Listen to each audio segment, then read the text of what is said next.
Say hi, Maribel.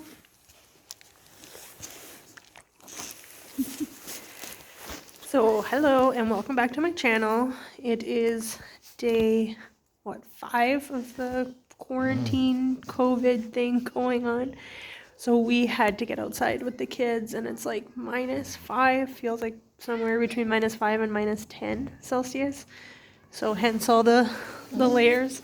But it's warmed up from like -20, so I just had to get out with the kids. We went across the street where there's this gazebo. It looks like someone just left their outdoor park stuff out in the field. So I don't know. Anyways, I wanted to do a reading vlog this weekend for Stargirl, which I bought when I was in Arizona. I bought it at Barnes & Noble. Someone just wants all the attention. So I'm just finishing a little bit in, still reading Half the Sky.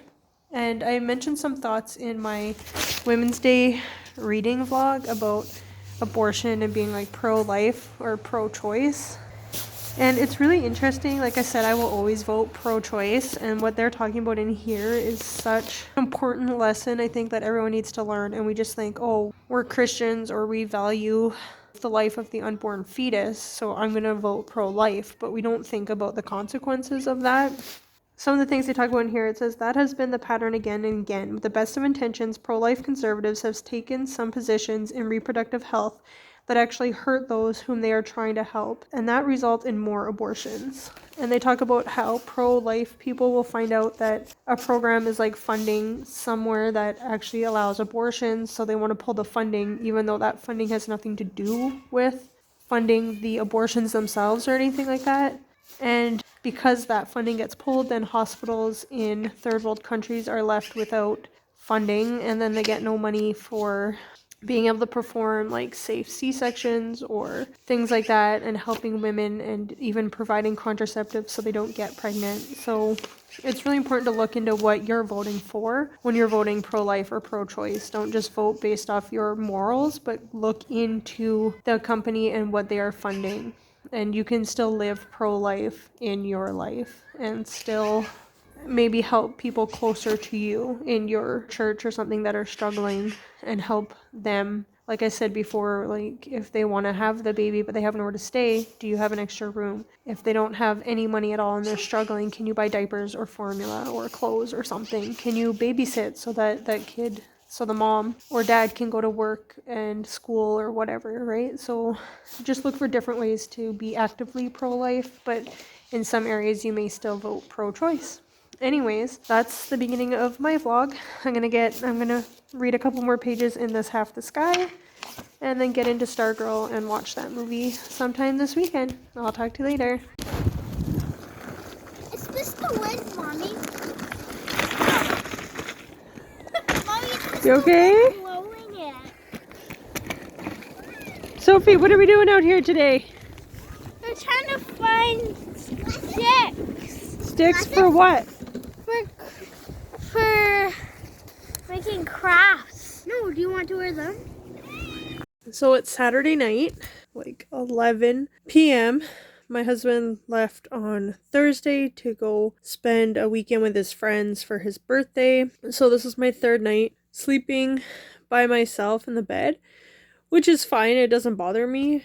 I am a bit of a bed hog and a blanket hog, so when he's not around, I just stretch out and take over the whole bed anyways. But then I wake up around 2, 3 in the morning, and my 4-year-old son is in bed with me, and I am like sideways across the bed because he just keeps pushing me further and further back. And I'm like, how can this tiny little like 40-pound person take up so much space? Oh my goodness. Anyways, I am a little under halfway through Stargirl. I'm on page 78 now, and I'm enjoying it. I thought it was a little bit younger, more like middle grade like 8, 9, but it's 10 Stargirls in grade 10, and the boy who is like the narrator of the book who's telling the story, he's in grade 11. So it's a little bit older than I thought it was, but that doesn't really change the story. I'm enjoying it so far. It is an easy read. I'm still reading Half the Sky, and then when I finish that, I'll go back to my Reading Women, but it's such a heavy topic, so I just wanted something that would be a quick and easy read. So Stargirl, and then I'll watch the movie tomorrow before my husband comes home. And yeah, I don't know what else to say. It's day 8 of my kids being home from school because they had Friday, Saturday, Sunday off, and then Sunday night they canceled school indefinitely, just trying to keep the kids from being on technology 24/7. It's been getting a little bit warmer here, so happy spring. And we went for a bit of a walk today and gathered some sticks for some art projects that I saw on Pinterest. So we'll probably work on those like tomorrow. My husband's off Monday and Tuesday. So he comes home tomorrow night at like 8 p.m. and then we just get him for 2 days. So I'm hoping to do some art projects and some cleaning and stuff when he's around to help. And hopefully it stays warm enough and we can take the kids out for walks and stuff like that. So that will be good. Yeah, I'll update tomorrow after I finish the book and watch the movie. But I'm liking it. She's definitely an interesting character. Oh, I remember what I was going to talk about. When I was in grade 12, I also had a pet rat. And she's got a pet rat in this named Cinnamon, and ours, we got given to us the first one, and her name was Babe. And she was this cute little rat, and the guy who had her before us really like spent a lot of time with her and carried her everywhere and handled her a lot. So she was actually like a really good pet. She would sit with us and have like treats, and she would kind of like wander a little bit, but we had 4 cats. So she would see like the cats and then come and scurry back and like cuddle up with us. And she was so cute. Her name was Babe. But she ended up having this really big tumor and we had to have her put down, and we only had her for a couple months. And then we got another rat as a baby. Well, I don't know how old it was, but his name was Oliver. And when rats don't like being picked up, he would squeal and scratch and pee everywhere. So we didn't put in as much time trying to hold him. And he was more just... He was our pet, but he stayed in the cage a lot, and yeah, we didn't put in the time for him. But he was super cute, and my mom would get, like, whenever she got fast food, we'd give him french fries, and he'd have, like, a little stack. I hear, like, kids crying or something. He'd have a little stack. It looked like he had, like, a wood pile in his cage of fries, and every day at noon, you'd just see him, like, hanging out on his cage waiting for his fries. And I have a picture of him. I don't think he's in the photo, but his cage is, and we have, like, 4 cats. One is sitting on top of his cage, and one is sitting like in the windowsill where his cage was up against, and then one's like on the floor and stuff. You just see like these 3 or 4 cats cry, like staring at him. He's coming to bed early. What's the matter,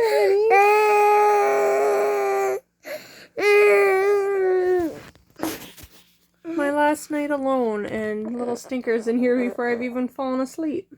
Anyways, I'll look for some pictures of our Oliver and post them here somewhere.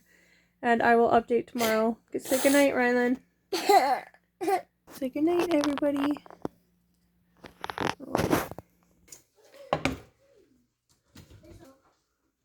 And it never runs out.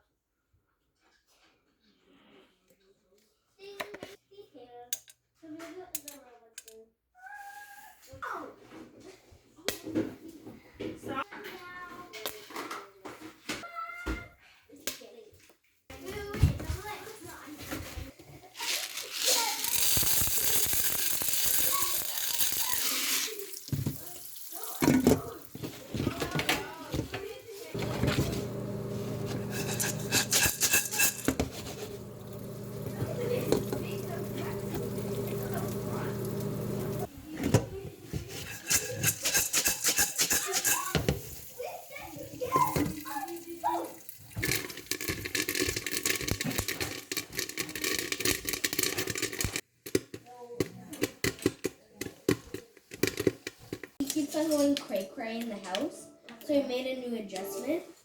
Now he's taller. The house. I know. I will bring after you. No, he is. Okay, whatever. I'm leaving my cookies at you. Okay. Okay. Not okay. Not okay. Okay, so we just started watching Stargirl, and we are 4 minutes and 52 seconds in, and it's already wrong from the book. So I watched Stargirl last night, or yesterday afternoon, after I read the book, and then went and made popcorn and watched the movie. So I'm never sure if I should read the book and then watch the movie, or watch the movie then read the book. And I lean towards reading the book if I can. Ow. Sorry, my setup is not very straight on. Anyways, I always tried to go for the book first, but then usually I'm disappointed with the movie. But sometimes they do a good job, and you know that they're going to change things, and that's just, it is what it is. But sometimes the changes are okay and you can understand them, and sometimes you read a scene in the book and you're like, I can't wait to see them play that out in the movie, and then either they completely change it or they cut it out altogether. So with Stargirl, I had that like couple second clip there talking about how at the very beginning of the movie it's already changed from what the beginning of the book was. So there will be spoilers if you haven't read and or watched the movie. There will be spoilers in this ending section. So Stargirl, if you don't know, is told from the story of Leo, and he's talking about this new girl in school who was homeschooled up until she's going into grade 10. Leo's in grade 11, and it's his perspective on Stargirl. Basically, she's very eccentric, and I found in the book she was very eccentric and weird and did things that definitely stood out. She plays a ukulele, which is not really that weird, but she plays a ukulele like in the lunchroom. She'll have it with her, and then she'll go up and down the aisles and sing happy birthday to whoever's birthday it is that day.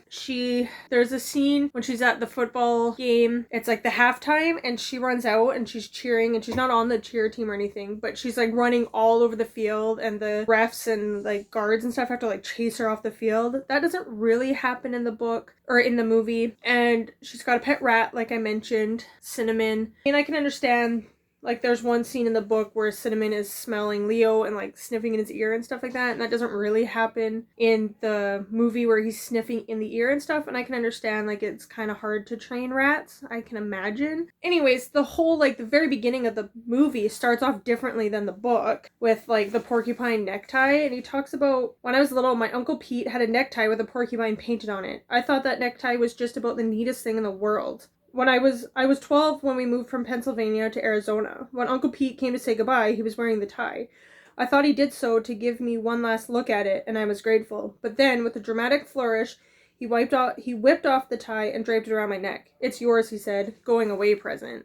In the movie, it's his dad's necktie, and his dad passes away, and he gets the necktie, because his mom's like, oh, well, you really liked it, and this will help you with your grieving. Here's your dad's necktie. So I thought that was kind of weird, but whatever. I'm not sure where, like, his parents are really for most of this book. You don't really get a view of the adults in this book as much, but Stargirl has a mom and dad in the book, and then in the movie they make it just a single mom like him, so they like have something to connect over. So Leo and Stargirl both are being raised by single moms, which I thought was weird that they decided to give Stargirl's not a dad in the movie. And I just found her really eccentric in the book, where in the movie she was more just kind of quirky and cute, but it wasn't anything overly dramatic. It was kind of like the normal quirky people that we all have in our high school. So I was kind of hoping to see more of her quirkiness that you see in the book. And at the end, there's like this winter dance or whatever. I think in the movie it's a winter dance, but in this it's not winter. I'm not sure. Anyways, there's this dance that he never asks her to, but she goes by herself, and there's like this whole bunny hop scene in the book, which takes like over several pages, and it's like almost all of the students are doing like this bunny hop through the fields, this golf course, everything. And then in the movie, they both end up going. He does ask her to the dance, and then they end up kind of like breaking up, but they both go to the dance separately. And then she says, if you're there, I have a surprise for you. And then he's there, and she gets him to sing on stage, which he's not a singer in the book at all. And she does like a little dance while he's singing. And I'm like, well, that's not the bunny hop dance I wanted to see when I was reading the book. Oh, and in the beginning of the movie, he plays the trumpet or whatever, but he plays in the school band. And I thought that was weird because he's never in the band in this. So why'd they put him as part of the band? And there's, like I said, when they adapt a book into a movie, I can understand there's going to be some changes. Some things don't translate well over from print to the movies. So like in this, they go from a football team and she's on the cheerleading team and they end up winning and stuff. And then it goes into the basketball season. Well, in the movie, they just focus on the football.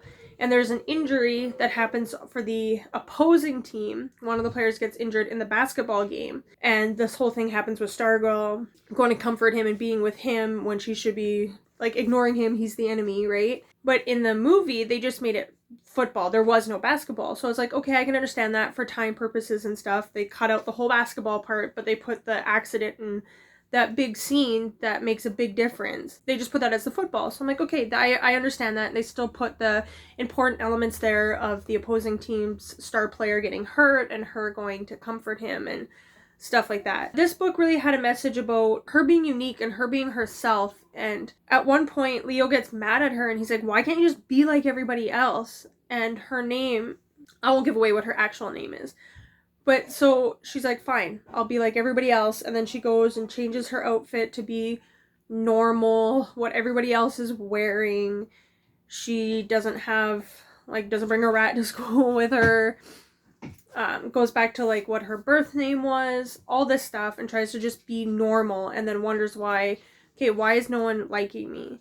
And then at the end, she just decides, I want to be who I am. That girl that's quote unquote normal is not who I am. I am Stargirl.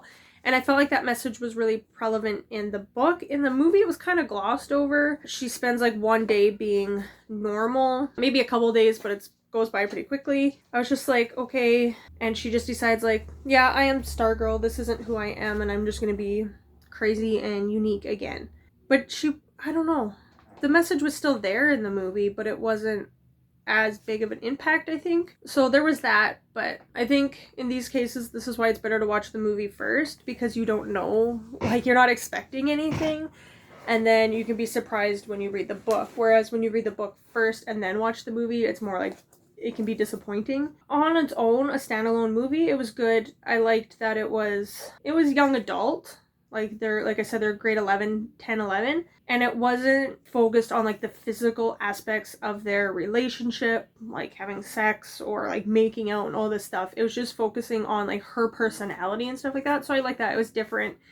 It was a little bit romance, but not like super heavy that way. It was more just about being unique and being different and being who you are. So I liked that.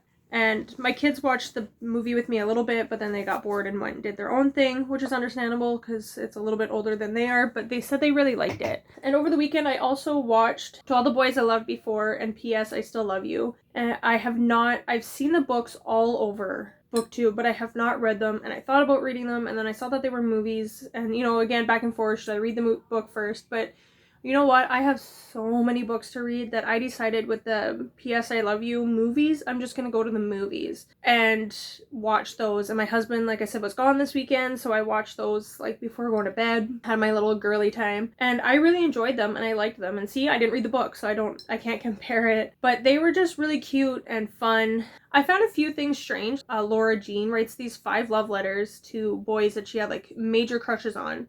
And her younger sister ends up mailing them out when she finds out that she doesn't know her sister mailed them out, but when the first boy comes to kind of like confront her about the letter, she passes out, like she faints. And I'm like, yeah, this is a big deal. I'd be so embarrassed. I'd be mortified. I wouldn't want to go to school. And then after that initial fainting, she's just like, well, it is what it is. I don't necessarily have those feelings for you anymore. Those were in like 5th grade, 6th grade. Like she just seems to get over it so fast, which I thought was kind of weird. Again, I liked the relationship in this. In the beginning, like it's fake dating in the beginning. And at first I'm kind of like, that guy is way too involved. Peter, he's way too involved with his ex. And he needs to like cut it off with her. And in high school, it's hard because, well, you still see each other in class and stuff like that. But when you break up with somebody, I feel like even if you want to and can remain friends, you should still have a period of time where you just don't talk to each other, you don't see each other, and you allow the romantic relationship part of it to end and heal before pursuing a possible friendship with that person. And again, like they're young, they're in high school, so I get it, but the fake dating is so that his ex-girlfriend will be jealous and stuff like that. You can't really fault him for still going kind of after the ex-girlfriend, but I'm kind of like, stop pretending to date him. He's being mean by going after the ex. But I liked it, and I liked the relationship with her dad. It wasn't a main focus in the movie, and it was kind of funny because he's a gynecologist and he spends his day like delivering babies and stuff, and then at one point like he's happy that she's dating,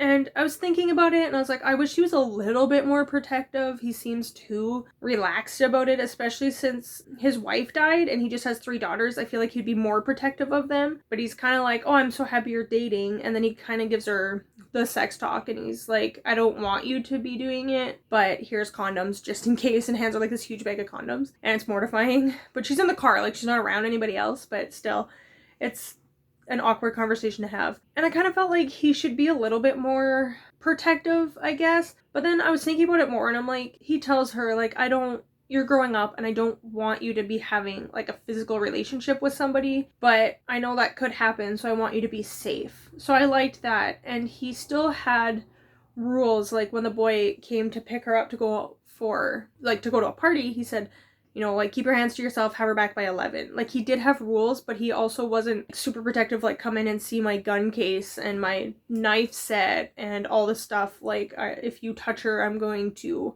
harm you seriously. I like that there was kind of a balance. He wasn't so not involved and didn't care and was like, yeah, whatever, have fun, see you later. And he wasn't like super protective. He was kind of a balanced in between. He's like, I'm happy for my daughter, I see that she's happy, I like seeing her happy, and be safe, be back by 11, you have a curfew kind of thing. So I thought he was a really good dad. And yeah, I think the relationship between her and her dad, it wasn't a main focus of the movie or anything, but I liked it and it was sweet. Yeah, I just liked the story. It was really sweet, and it wasn't heavy on sex and stuff like that. It being like young adult teen movie, it still wasn't like super like making out all the time and everything like that, which nowadays those movies can be like that. But there is a scene in the car or in his Jeep or whatever, and they are making out, and she's like, whoa, like kind of has this panic, and because he had been in this relationship before with his ex, she feels like maybe he wants to have sex with her and she's not ready for it. And he's like, I would never pressure you to do that. We're just making out kind of thing. Like, I would never ever pressure you to do that. And if you want to, I'm here for you, but it's no pressure. And I find a lot of these teen movies, they always end up having sex, even though there's no pressure. And it is something that they want to do. It always ends up happening, where in this movie it didn't happen so far. Anyways, like I said, I haven't read the books, but they just have this really sweet and innocent relationship that's just starting and just blossoming, and they don't have this pressure to have sex right away because that's what everyone else is doing. So I liked that message about it, that it's just, it is what it is. So that was my reading weekend and movie watching weekend. Stargirl was really good. I enjoyed it. It was a quick read for me. I did read it like over the 3 days, but it was a fast read. I'm still working on Half the Sky, which I kind of like that I'm taking my time with it. And now with this COVID-19 quarantine thing going on, I don't have to return it to my library anytime soon. So I'm just taking my time with it. So it's been good. Anyways, thank you for watching, and I'll see you next time. Bye!